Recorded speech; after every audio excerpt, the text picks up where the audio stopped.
Good morning. My name is Dr. Rosemary Pena. Dr. Emily Frazier-Rath, our students, and I welcome you once again to our virtual classroom at Davidson College and to the sixth segment in the BGHRA's All Black Lives Matter series. Today, we are pleased to invite you to listen in on a conversation between our amazing students and our honored guest, Amal Abass, who is joining us from Berlin, Germany. But before our discussion begins, I will ask my colleague, Dr. Frazier-Rath, to share with you just a little about our class, our sponsors, and to formally introduce us to Amal Abass. Thank you, Rosemary. We are so honored to be able to invite Amal Abass to our class, to Davidson College, and to the BGHRA today. Today is October 12th, 2021, and we, Dr. Pena, me, and most importantly, our 8 incredible Davidson students are in our 8th week together in our German 221 class entitled Black German Art and Resistance. As I mentioned at the beginning of our conversations with Dr. Michael McKeetrain and Imani Jones-Pugh a few weeks ago, Dr. Pena and I co-teach this class together. The class is comprised of 3 parts. It is first a survey course in the field of Black German studies. Second, it is a community-based learning course as we support the BGHRA through our work and will feature our final projects in the BGHRA archive. And it is most importantly, an opportunity for students and through these recordings, our broader BGHRA and Davidson communities to speak with people whose lives and work intersect with, influence, shape, and inform Black German studies. We'd like to thank the Dean Rusk International Studies Program Speakers Fund for helping to sponsor today's conversation with Amal. In particular, I would like to thank former Dean Rusk Program Director Jane Zimmerman and the former Dean Rusk Program Administrator Sheila Reeves for their support, as well as Verna Case, the interim director of the Dean Rusk Program, for her continued support. I want to thank the Department of German Studies Administrator, Meg Swicki, as well as Jennifer Joyce and Susan Caldwell, who work behind the scenes here at Davidson doing all of the logistics work and whose help I really appreciate. And I'd like to thank my colleagues in German Studies here at Davidson, Drs. Burkhard Henke, Scott Denham, and Maggie McCarthy, for their continued support and encouragement. In a moment, Dr. Pena and I will fade into the background and pop up only every now and then for the remainder of our time together in order to allow our students to have the floor. In preparation for today's conversation, we've explored Amal Abass's personal website, amalabass.org, a virtual treasure trove and archive of Amal's work as an activist, community builder, speaker, artist, poet, entrepreneur, advisor, child, adolescent, and family psychotherapist, and more. We focus in particular on a series of 7 blog posts from May 2021, in which Amal explores themes of childhood and identity through prose and poetry. Amal Abass is the co-founder of Fojanga. Did I pronounce that? Fojanga? Fojanga Foundation for Children and Young People in the Gambia, a small nursery school designed to, quote, promote playful, inclusive, and creative learning strategies for young people from diverse economic backgrounds, end quote. She is an internationally renowned concept developer and social entrepreneur, and her work has appeared in Dutch publications as well as in Afro Look magazine, located in Berlin, Germany. Without further ado, I'd like to now turn the conversation over to Amal Abass and to our wonderful students. Amal? Thank you. With thanks to Dr. Rosemary Pena and Emily Fraser, I'm honored to liaise with you, fellow students from Davidson College, and welcome the opportunity to exchange thoughts during the study of Black German art and resistance. I'm asked to discuss some of my work and share more about the ins and outs of my activism. Can I ask to go to the next slide? Jetzt muss ich somehow, I can see the slide.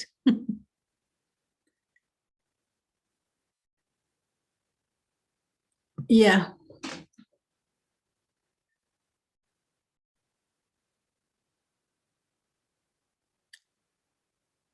And the next one. It should just exactly. And the next one.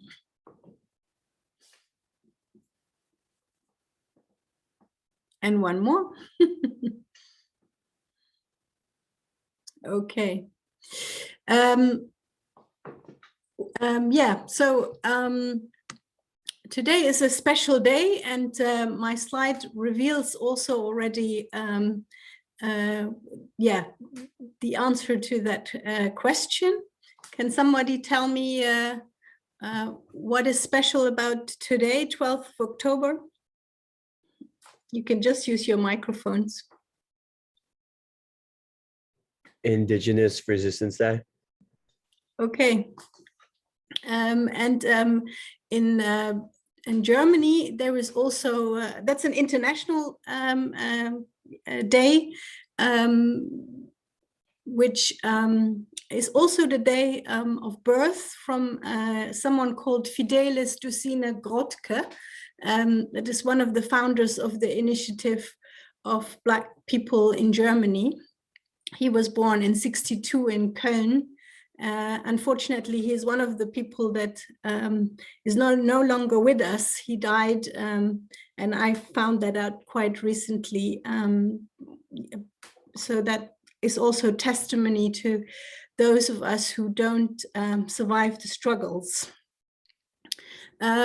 Please feel free to interrupt me with questions, which you can share by chat or using your microphone. It's nice to just have a conversation, so feel free to unmute yourself and yeah, take part in the conversation. If there is not enough time to address all your questions immediately, I'm also happy to answer them still by email or WhatsApp.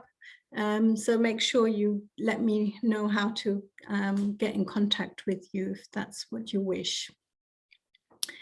Can we have the next slide, please? Yeah. I identify as a Black woman, queer and with Sudanese, Jewish, German heritage.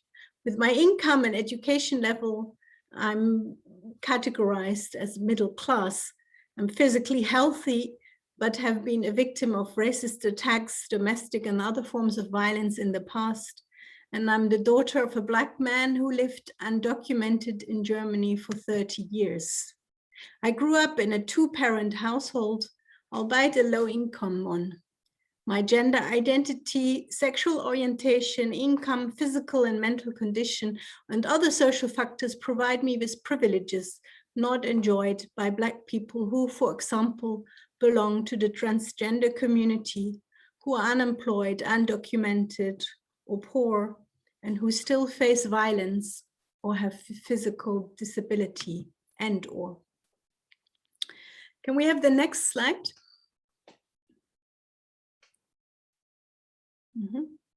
I was born and raised in Dresden in Germany, and German is therefore my native language. As you can see, I also speak English and Dutch. I was born into a family that lives in Germany, and back then people called me by my other name, Christina, which means hard work and tears. My name and my position as the eldest daughter was not appreciated by my stepfather, a white man who would never accept or love me as his child, given that I was visibly the only Black child under his roof, in school, in church, and in my neighborhood. I never belonged, forever excluded. Children home, kindergarten, and 10 years in elementary and high school, my neighborhood, my city, were marked with countless experiences of intense racism and discrimination of various kind. Aged 7, I claimed an allergy to the sun because I knew that becoming darker meant increased discrimination. And to my Sudanese family, I'm born as a child in Europe, not being able to speak Arabic, not being able to accept patriarchal superiority, not being able to behave properly during funerals, etc. Perhaps I'm lucky that I was not thrown over the fence as snack for wild dogs, as has happened to other babies born out of wedlocks. Anyhow, with thanks to my Sudanese heritage, my mother gave me a second name, Amal, which translated from the Arabic language, meaning hope and inspiration. Realizing at the age of 14 that I was not the only one that had not yet found the place to call home, I am part of more than 80 million displaced people, many of which do not feel welcome and a sense of belonging. I asked you to read some of the writings that I did quite recently, going a little bit more in depth into the story of my childhood, because actually there are in the area of the German Democratic Republic quite a few people that have been raised in this kind of children's home. They're called Wochenkrippe. So there's a kind of weekly where you stay from Monday to Friday. And I'm just kind of would like to hear when you read those pages, you know, what came up in you, what did you think about it? Yeah, I'm just curious how that compares to childhood experiences in the US or your own.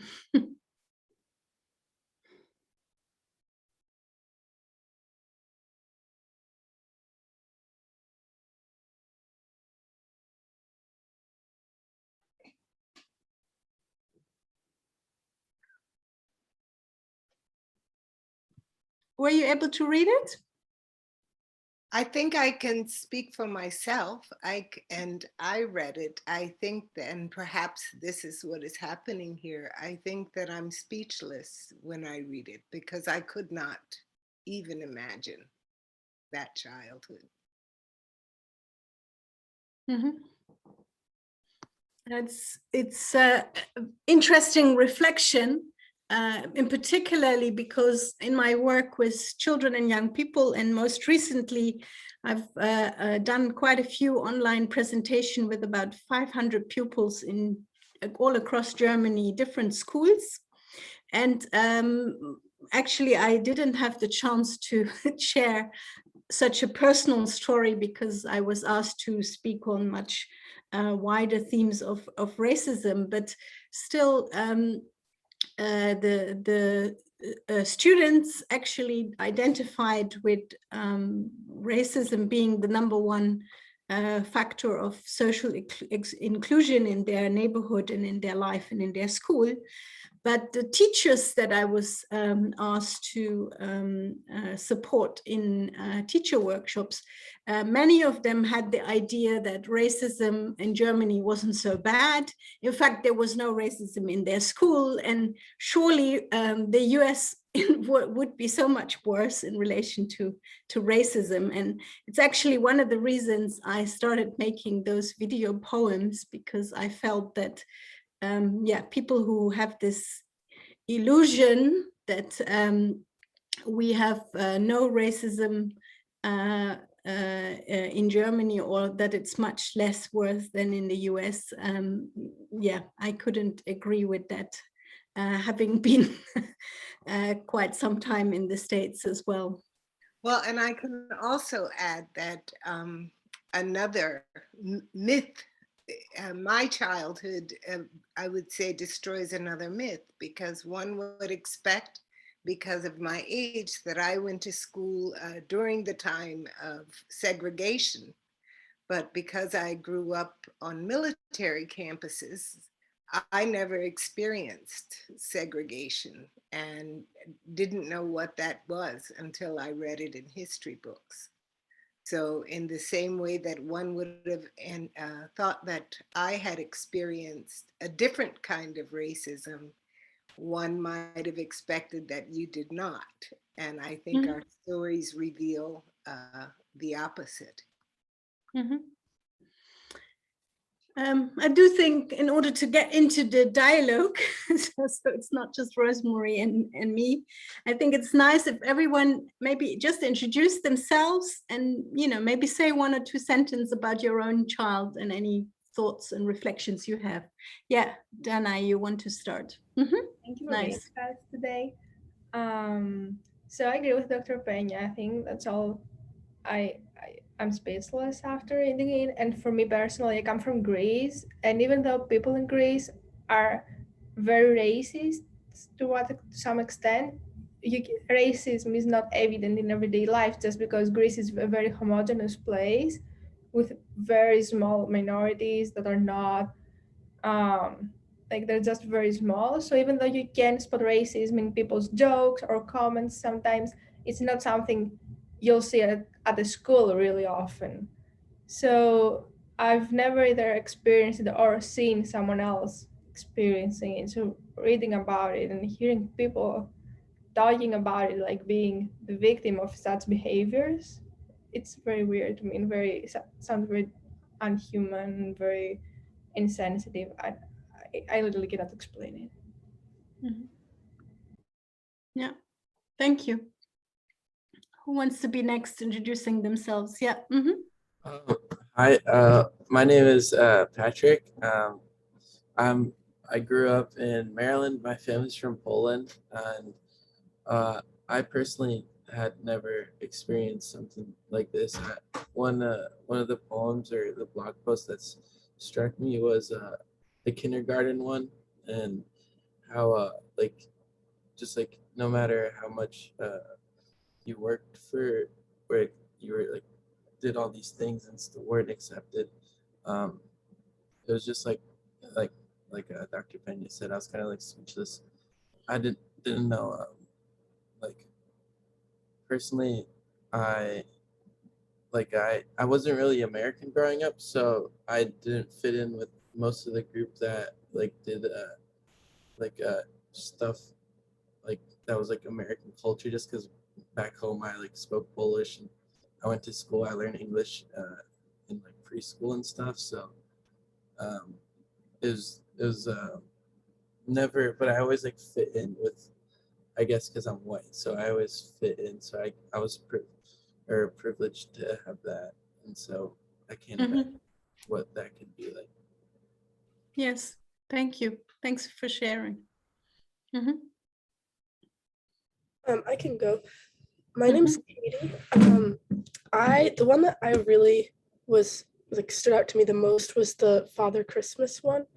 And what I don't want to compare, because I'm from the US, like I'm a white girl from the US, and I don't want to compare situations. But one thing that I've thought about for a really long time in terms of like my own childhood is the concept of memory, and thinking about like things that you kind of were always bothered by as a kid, or like I don't know, and you reflect on that and then you realize what happened. Or sometimes like I've talked to my mom. I had this realization like 6 months ago where I talked to my mom, and I was talking to my mom about like how I go to therapy now, like and about my therapist and everything. And I was like, yeah, Mom, I don't know. Like, I feel like I don't remember a time where I didn't struggle with my mental health. But like, I also don't remember a time where it was ever really bad. And she told me this story of how when I was in like 2nd grade, she put me in therapy because I was really depressed and like didn't want to go to school. And I didn't remember that at all. And I just reading this, like obviously we have very different lives and experiences in like across the spectrum, but I also kind of related to like realizing that you have, or realizing, I guess, traumas in very different ways that didn't like, that I know affect me from my childhood, but I never really reflected on because I kind of just blocked it out. So I thought that was really interesting. Yeah. That kind of blocking out is like a protective mechanism in order to survive the situations that are difficult. And I'll come to that actually in one of my slides later on, where I'm talking about the fact that surviving and, you know, developing this coping mechanism, one of which is to block it out and forget it, and other things that keep on repeating itself through flashbacks or other kind of symptoms, or like what you mentioned, depression. This is all kind of just surviving, not living, and so it's a good thing to have support services like therapy to be able to transform those coping mechanism and really heal them. And I'll come a little bit why this is very important work and relevant to every family's life, because there isn't really any family that doesn't have any issues that need healing over the various generations, in my opinion. Yeah, obviously happy to have your own opinion. Okay, we hear from the next student, please. I can go next. Or wait. Go ahead, Garrett. I'll go after you. Thank you. My name is Garrett, and one thing that really struck out to me, I read was in the introduction in your blog post where you describe when you were being born as how your mother bravely carried her shame as she carried you, and that really struck out to me because I feel like along with any of this other students, like being like white, especially with our parents, was that I feel like that would be we had the complete opposite, like as our mothers were like carrying us, was that they're like proud and everything, and that she had to, because of like racism, discrimination, she had to carry the shame because of she, as you put, like sought comfort in the arms of a colored man, and also that you mentioned that you were the biggest mistake in being that a sex before marriage. So I thought that was just to compare that between like. Yeah. Although of course the concept of unwanted pregnancy is one that is universal, I believe, not only in Germany. So that but it does give you that perspective, whether the feeling of shame is around the sort of racist concept of relating to the origin of the father, or whether it's just because she wasn't married at the time. There are very many, or because it's the wrong family. I mean, there are many contexts in which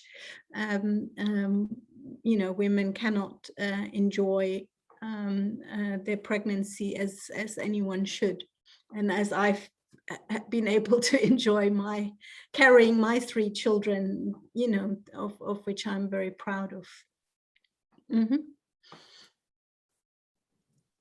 So I'm Kari. I'm from Portland, Oregon, so on the West Coast, and it's known as the largest white city in America. So my childhood is very different. I mean, maybe not different, but how I fit into where I'm from is a little bit different. But one section of your poems that really stood out to me was chapter 2, actually, the green bed with bars, and my heart just yearns for the child. And honestly, I'm speechless, and that's really all I can say, because it's just These are the sort of funny little details that I still remember, and that are kind of brings the story back to life.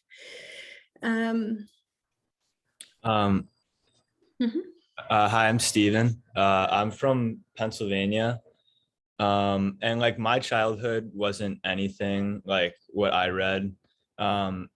It's kind of like as I grew up, I was like from a predominantly white neighborhood, or a white town, like small town vibes.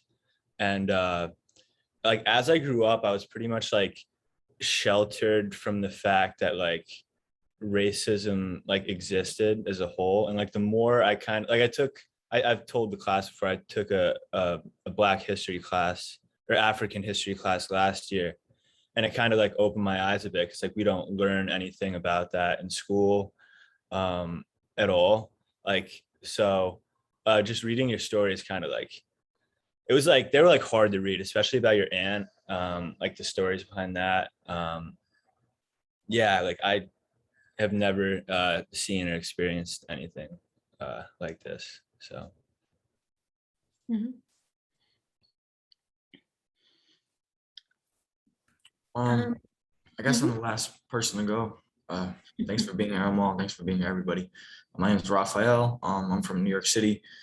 I lived in Germany for 2 years of my life as well when I was little. And I think like the story that sort of resonated with me the most was your big sister auntie story. And you sort of talked about, you were both children at the time, like she was young as well. And at the end it talked like, I remember she came to you and she said that y'all were both fearful and alone.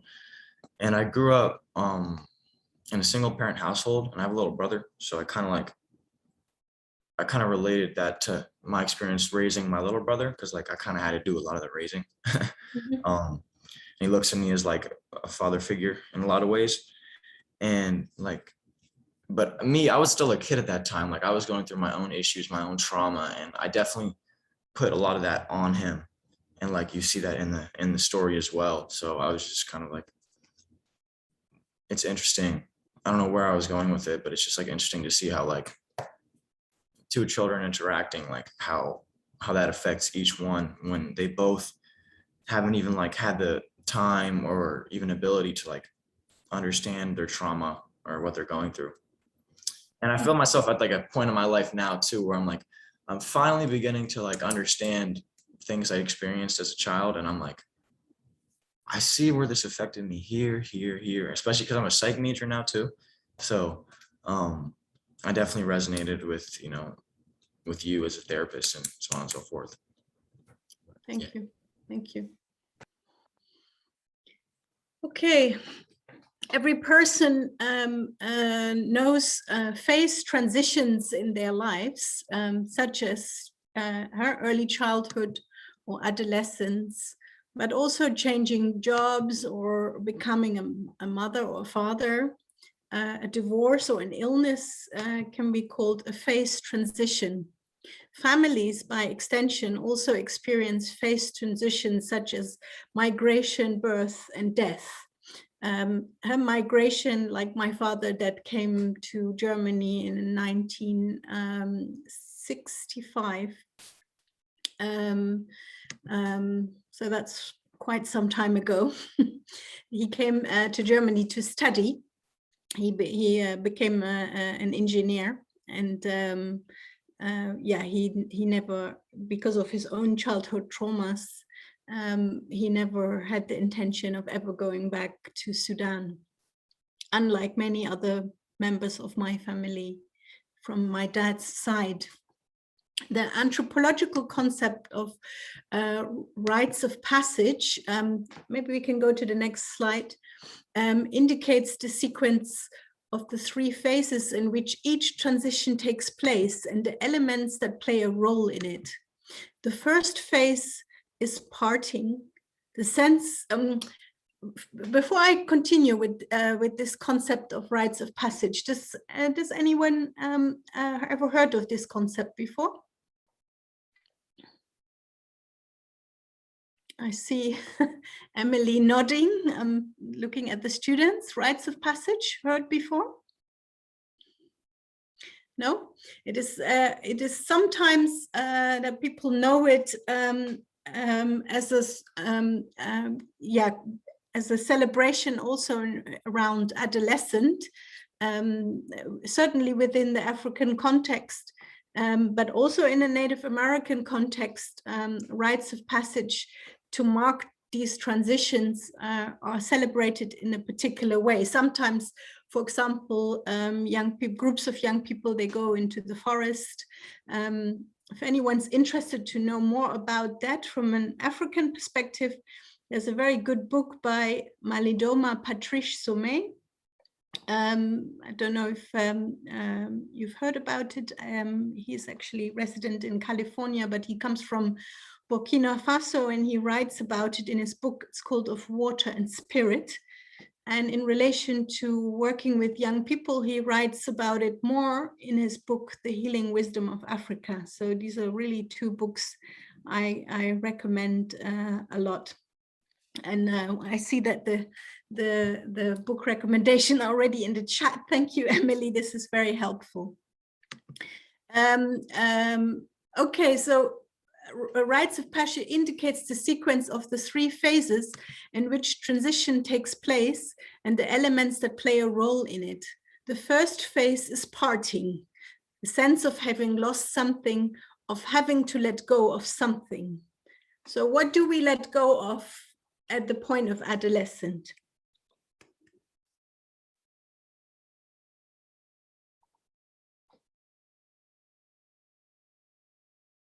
I think just like our childhood self. Exactly. Yes, exactly.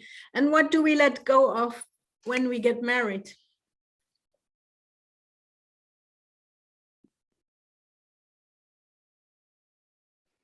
The single life. Exactly. Yeah. So every kind of phase of life has this parting, the sense of having lost something, having to let go of something. And the second phase is the liminal phase, and limen means threshold. You stand on the threshold of something new, but you're not there yet.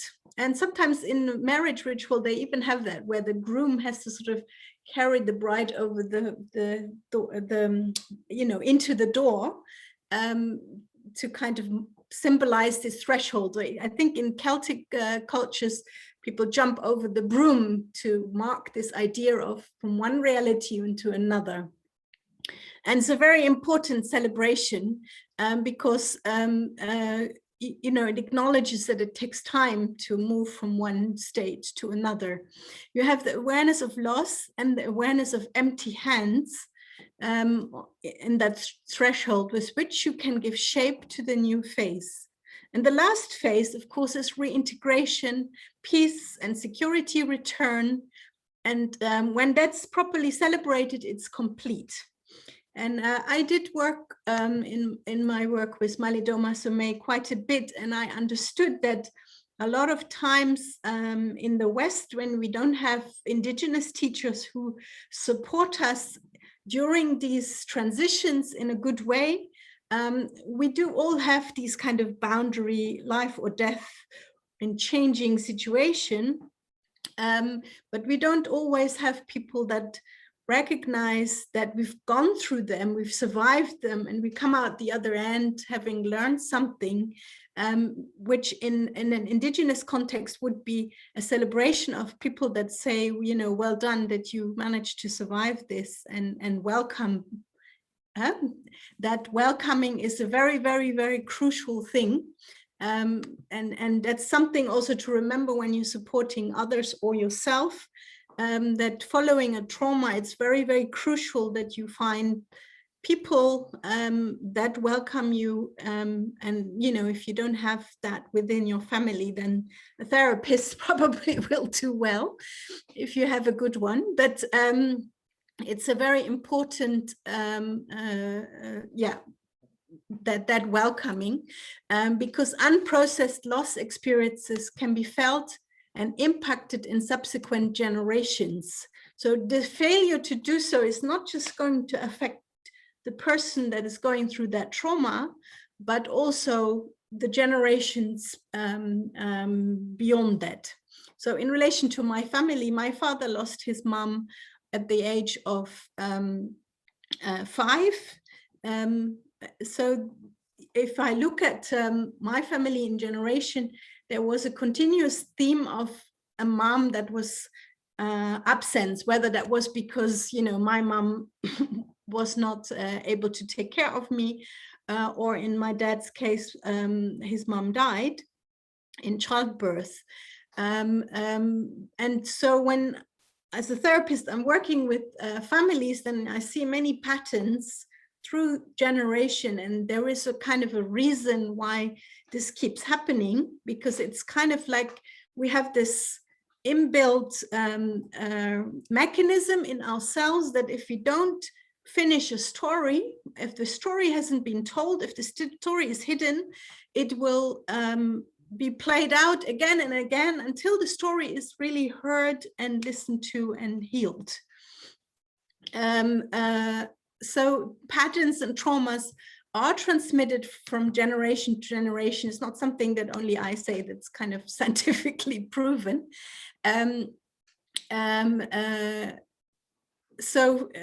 Children who have parents, for example, with psychological problems, which may be caused by racism or colonialism, by domestic violence, by the impact of slavery, I mean, you know, any kind of trauma, they will all have symptoms, 2/3 of develop symptoms of post-traumatic stress. And it's quite shocking, actually. So millions of children struggling with the baggage of the past, which makes the call for decolonization, anti-discrimination, and child protection an urgent one. I want to go to the next 2 slides.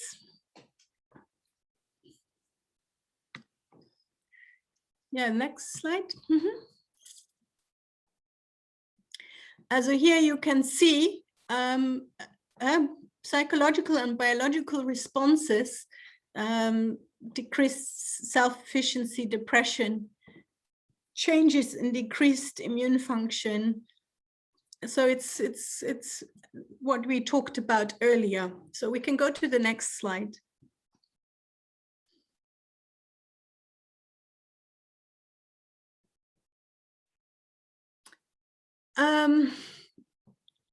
I want you to just read it because you're all intelligent students. You can read, you can see the impact, or as they're called, child health outcomes and disparities. And I want to know what you're thinking.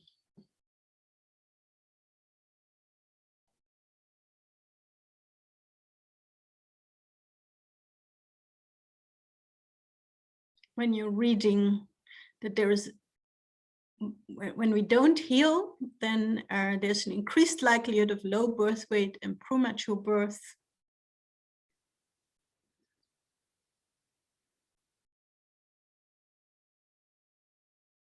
What do you think? Something that's sort of been on the forefront of my mind is like a connection between mental health and physical health, which you can see like is pretty prominent here.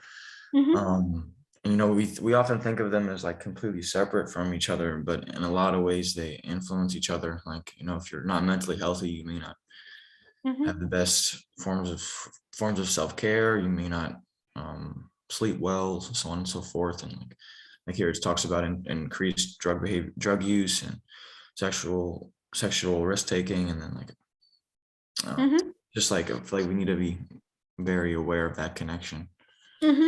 Yeah. So considering that certainly in Germany, Germany is only just starting to examine, you know, their classroom, their school, their kindergarten environments in relation to racism, which, you know, racism being defined as institutional and structural. You know, we are only just beginning to talk about decolonization, and for many people that's still a tick box exercise and not really the consequent work that needs to be done to protect children from this kind of harm. I think we all agree that it's very unwanted, and is actually also the reason why, as African Germans, you know, we can celebrate our beauty and our heritage, but we also always have to mourn people who don't actually survive it. And that experience of African Germans, there's one quite famous activist that committed suicide, May Ayim. She was also in my friendship network as a young woman, and co-author of the book Farbe Bekennen, which is kind of there was many books actually. May Ayim is certainly somebody whose work I encourage you to read, because she does speak about many concepts yeah, showing our colors is the English translation, Farbe in German. And I think I have here various books from her that are published. This one is the one that's just recently, actually, for in August, because it was her yeah, the anniversary of her death, and in her archive some unpublished work was found, and this is actually contained in this book. So May Ayim was one of them, but as I said, Germany and African reality in Germany is not isolated. I would well, I know that also within other European contexts. I've heard, for example, a footballer, most recently a footballer, Ethiopian Italian heritage. He was adopted by a white family and grew up without any support for his cultural identity, became famous in football, extremely talented in dance and music, you know, really Michael Jackson. Beautiful videos still online. And he committed suicide, and he wrote a letter which was read out at his funeral, and it was incredibly sad because he was referring to the fact that racism just got worse and worse and worse, and why people didn't realize that he was like them. In fact, he wrote that he was white like them. Yeah, so this why do you think that he would have referred to himself as being white like them?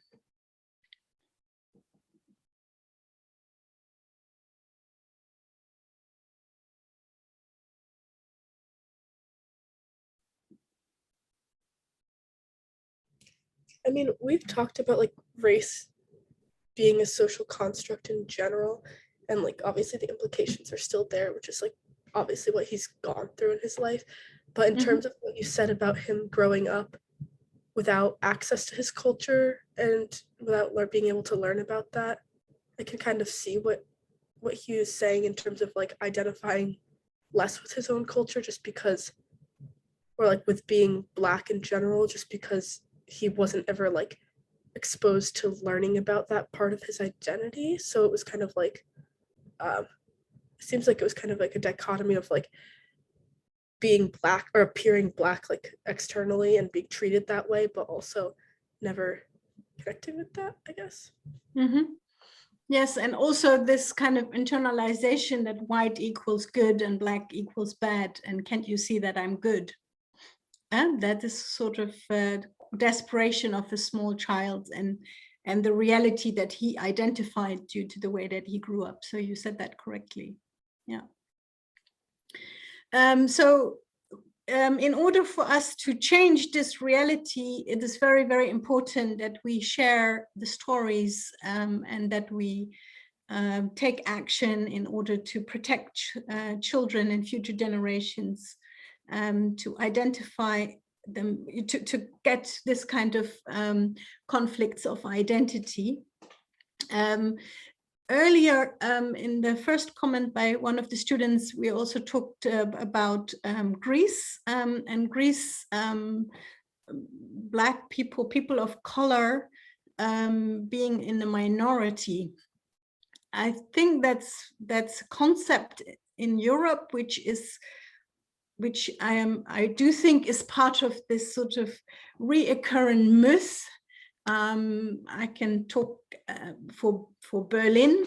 Berlin, the population of people of color in Berlin is 48%, and we are number 7 or even 9 in terms of German cities. So there are already cities where people of color are more than 48%, which means there is no question of a minority.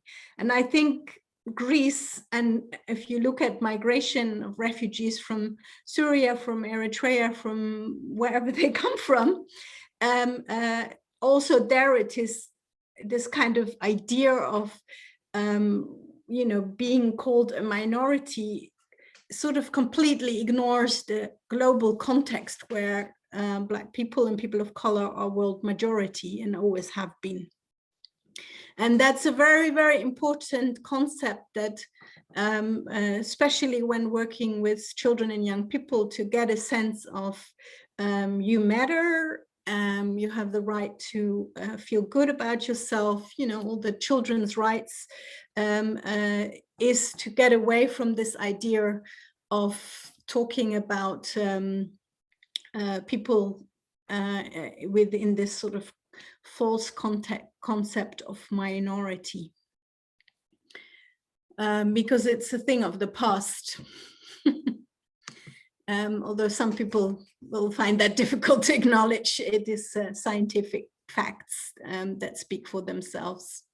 So as I said earlier, it's very, very important to talk and share stories in order to heal the wounds of the past, not only for ourselves, but also for future generations. Can we have the next slide?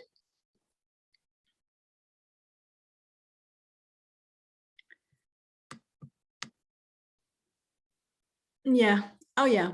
Here you can see May Ayim together with Audrey Lord, because they have on this photo, Audrey Lord actually came to Berlin and they met up, and those events I attended as a young girl. I think I was 14, 15 at the time, and then 16, 17 when Audrey Lord died. If you don't know who Audrey Lord is, put it on the reading list. Very important African-American role model, particularly for the queer community. And yeah, she was in Berlin and she was a friend of May Ayim. And as I've mentioned earlier, they're both in the realm of the ancestors. But I can say that that period is certainly one that influenced me to start writing and telling stories. And it was mentioned earlier that some of my work was published in the Afro-Look. 1 minute. Okay. Emily, did you want to say something or ask a question? Oh, I just wanted to sort of speak to the point that you made just now about sort of the world being that we live in these communities, right? So Dania, for example, was talking about her life in Greece, and others have mentioned how their childhood are really flavored by these experiences of communities that are primarily white, right? And so I grew up in a small farm town and also experienced a childhood that was primarily white. But that requires a shift on the part of white people, right? To really turn our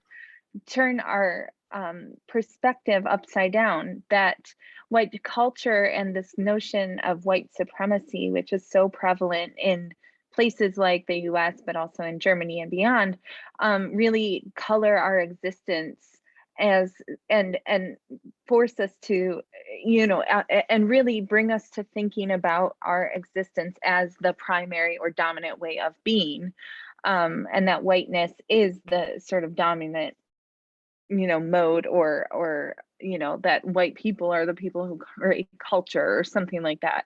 That flipping that on its head, and although we think of Europe, and this is also, as Amal, you mentioned, a myth that Europe is white, right? And we've talked about this a lot in this class. The very idea that Berlin is the 9th most racially diverse city in Germany is just I mean, that just flips everything that you know about demographics on its head, right? Especially in the European context, that yes, maybe small towns and rural towns might be primarily white, but that's even not entirely true. But certainly big cities are much more racially diverse. So it's an interesting exercise to put our own experiences, specifically those of us who identify or pass as white, growing up in these white spaces, against the idea that actually the majority of the world identifies as people of color, and Black people in particular. So I just wanted to re-emphasize that, and just also point out that Dania, your experience is very interesting, and to put that in comparison with the demographic shifts and also the demographic sort of makeup of Greece is a project in its own right. Yeah. Mm-hmm. Yeah. So I encourage that to examine those kind of ideas and your own experience, because you may be shaped by white privilege and no idea about what it's like for people from Indigenous and Black world majority. But there is a need to to look at that and to have this conversation and to tell each other stories. When we talk, consciously exchange stories, like you guys listen to video poems from me or from other people, and thoughts, and we have conversation with our grandparents, or in the future with our children and grandchildren. It's a conscious transference. We can talk to the elders of the Native American communities and the African American communities, and so on. But there is also always an unconscious transference that takes place, referring to the secrets of what should not be spoken about. And this is really the stuff that makes us sick, as it gives rise to somatic and psychosomatic complaints. And as we've seen, that's always also linked to physical health. In profound transitions in human life, it is the first generation that literally experiences the pain. And the second generation is loyal to the first generation. And the second generation feels that pain of the first generation, but can't really speak about it because it's palpable and too painful for the first generation. But the third generation, and many of us are third generation, they have more distance to the first and they can discuss things. That's why often they're also called the rebels. That's a very helpful role in a family, to be the rebel, to be the troublemaker, because it helps to renew things. It helps to break up these old patterns. And that's necessary in order to heal. You also often see that grandchildren asking questions about the events of colonial times, while the parents never dared to start talking about it because it was too sensitive. It often takes 3 generations to recognize patterns, to trace their roots, and to turn the tide. So it's a very useful exercise to make this, family tree of a tree generation for yourself, and then perhaps to assisting someone that is outside of your own cultural experience and awareness, and to kind of talk about what's different and what's the same. It's important that stories are told in 3 generations, and that far-reaching events in family history are shared with children and grandchildren and future generation. After all, secrets and hidden histories don't do families and communities any good. Grandchildren can benefit from knowing what parents and grandparents went through. And that's so for each family, but that's also so for its community, and in that sense also for each country. and true for the world.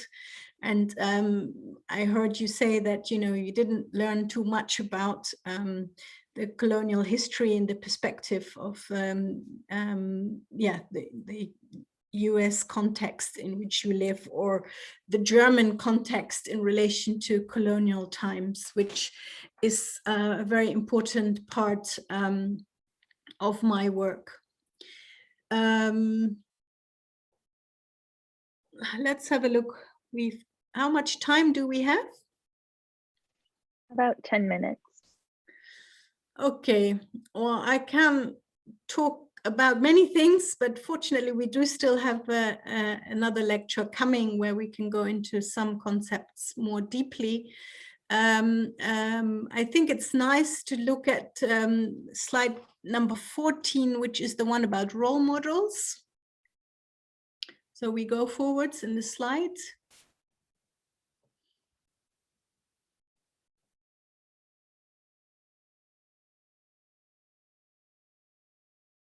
Yeah, we like to learn from role models past and present, and together we push for policy changes and goodbye to outdated rules. Together we must work on innovation and healing. Transcultural coaching is the new norm. Attention to the individual and the team as a snapshot. There is the picture of a young Black man. Does anyone can tell me who that is?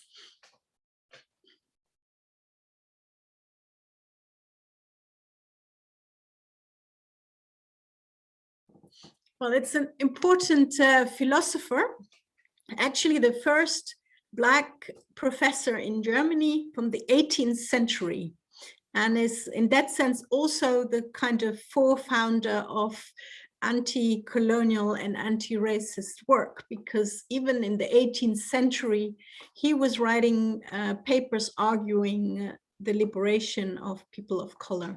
So it's a very special man called William Anton Amo. Very shortly, there is a video link which advertises a celebration in which colonial street names are being renamed in Germany to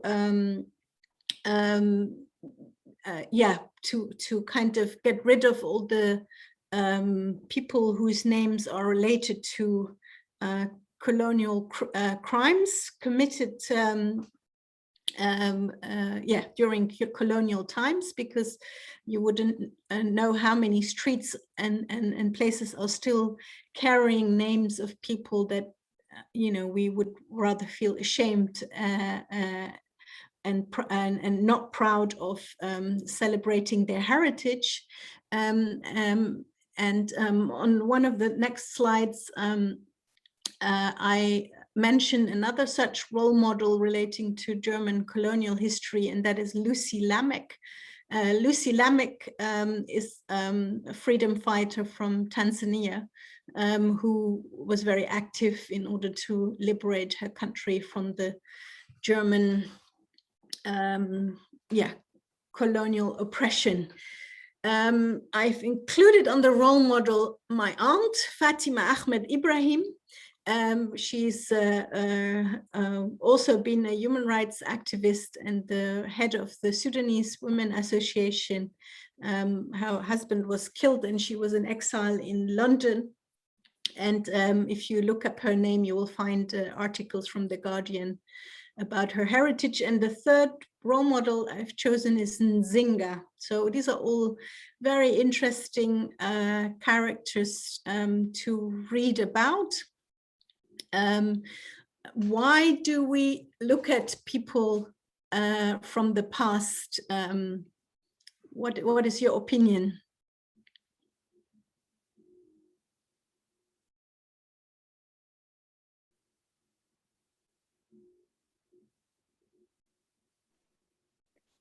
So we earlier in the semester, we looked at BlackCentralEurope.com, which is a project of scholars putting together a history of Black Europe. Why is it so Yeah. important? This is really a question for the students. Yeah. Why is it so important to know about people from the past? Well, I guess I'll go. I think the past and the present are more like connected than we think at times. And by looking at like how people reacted to certain instances or experience in their life in the past, we can then like learn how to react in the present and how to like continue to like live with the values of that individual, and continue to like sort of live their legacy if that legacy resonates with us. Yeah. Someone else wants to say something? One thing that I kind of think of is like there's been a lot of good ideas in the past and a lot of thought that maybe would be like if we applied it to days like now, or some kind of idea someone came up with the past does apply to like the present. And sometimes I feel like people also think like what we think of now is most relevant, but it's not always true. Like the past holds a lot of truth to the present. So on that slide, I've included the bird, which you can see is biting its own tail. So this is an African principle of Sankofa, going back to the past in order to reach the future. And it's kind of just another way of explaining exactly what I was referring to earlier, that and what you also rightly confirmed, that you know what mattered, what happened in the past matters for the future, especially if those stories aren't said and justice has not been done. Many of the work currently in Germany is also about righting wrongs for example, there's many remains of African body parts still in German museums, which you know, there is a call for those body parts to get out of these museums and to be able to be brought from the places that were stolen in order to be put to rest, and for the proper rituals to be performed, and for the stories to be told, so that those people and also art and sacred objects are in the places where they belong. So this is also connected to widening the consciousness. I do work with a lot of students who are, you know, thinking about that and many other things, because we're kind of running out of time. And because I'm a poet, I thought I'll stop my presentation with a poem, which I wrote during a conference of social professions for people of African descent in Germany in last September, so last month. Can we go to the last slide?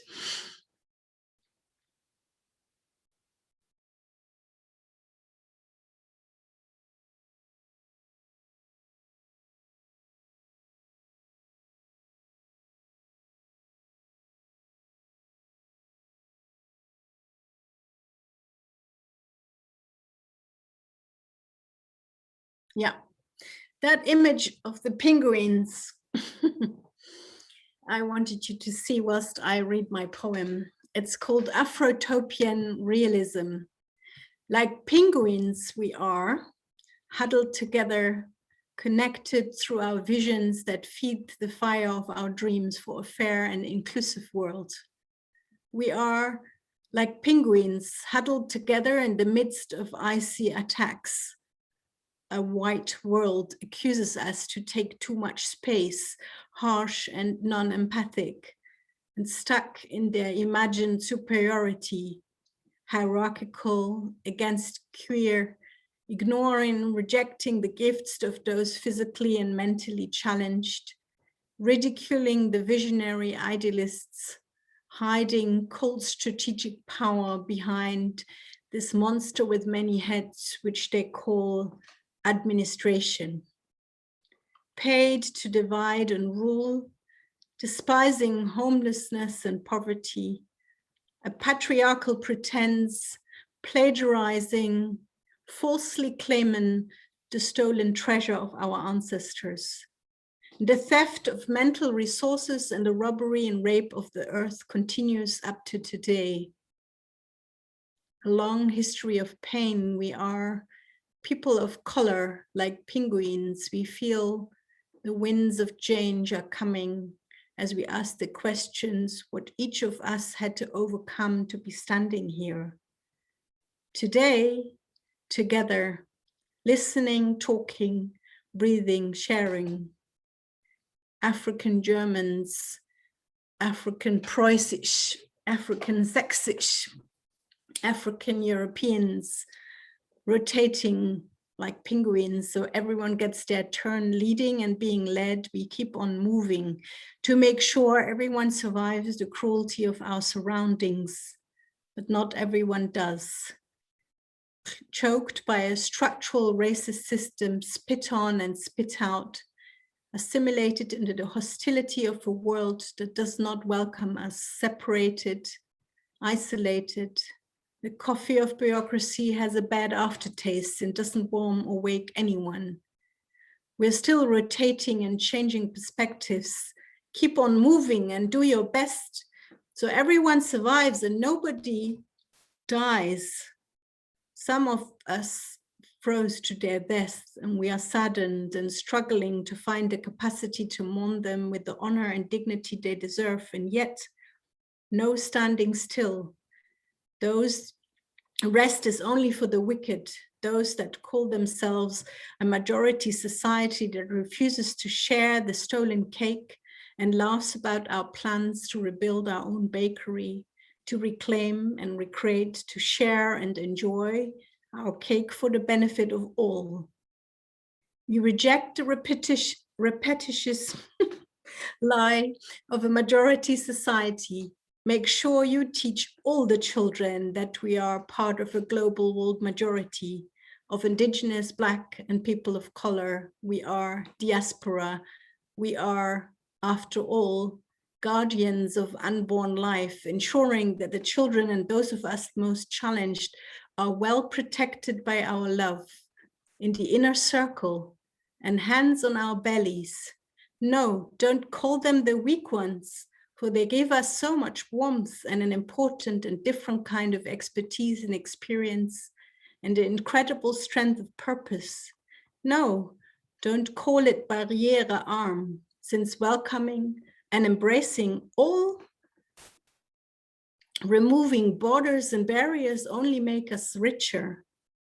We are, after all, guardians of Mother Earth, nature narratives and prayers of our world, where animals and trees are sacred and respected, protected, connected by our pain. We just carry on, transforming the impossible into the possible, meeting on eye level. You is me, and I am you. We are mirrors of one another, freestyle, dancing, joking, like the cold never bothered us anyhow. Resilient, rebellious, a revolution of joy. We are laughing from the depths of our being until tears are coming, celebrating. We are beautiful. We are reflections of the divine. We are whole.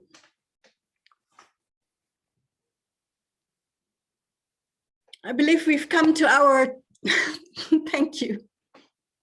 I believe we've come to the end of our class. It's really wonderful to meet you.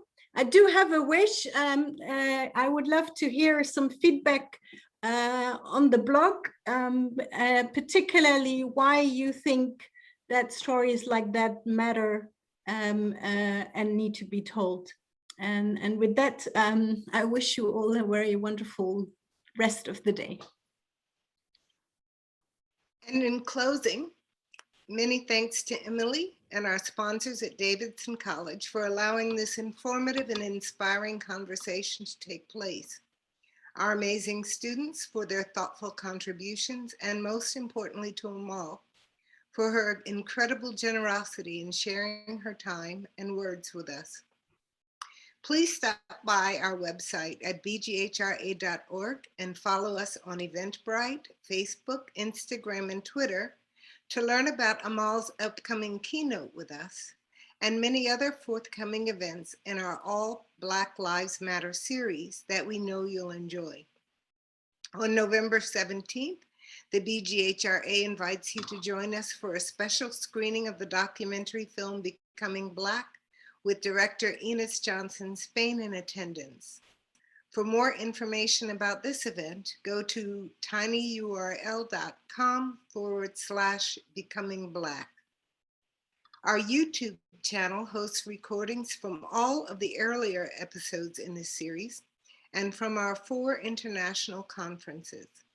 Mark your calendars for February 17th to the 2022, when we will host our 5th BGHRA conference virtually in partnership with Africana Studies at Rutgers University, Camden.